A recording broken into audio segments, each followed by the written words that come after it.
Hello everyone. In this lesson we will learn about data types and variables.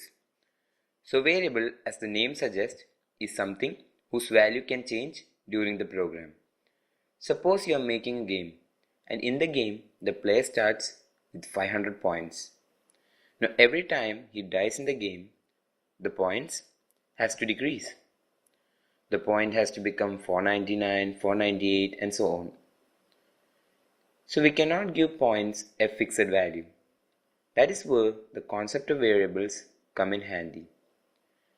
The variable's value can change throughout the program run.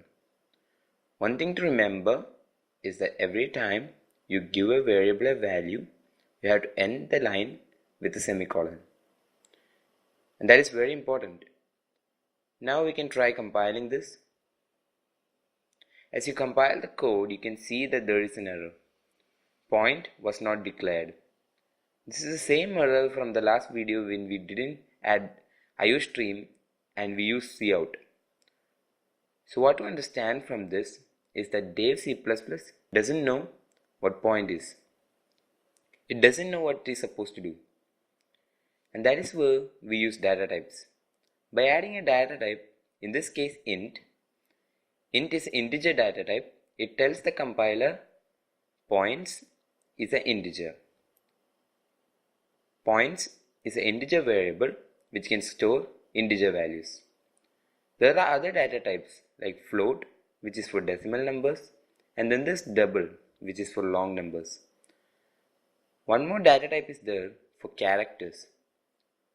Now character char can be used to store one character. Now these are the four main data types in C++. Suppose you are making a calculator and you have a variable to hold the result. Suppose the user is multiplying 35.46 into 75.28.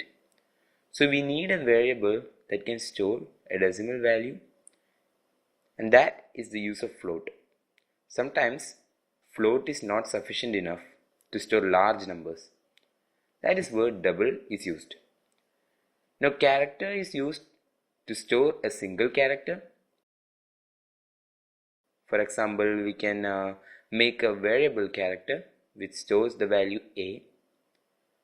We can make a floating point variable result which stores the value 23.456.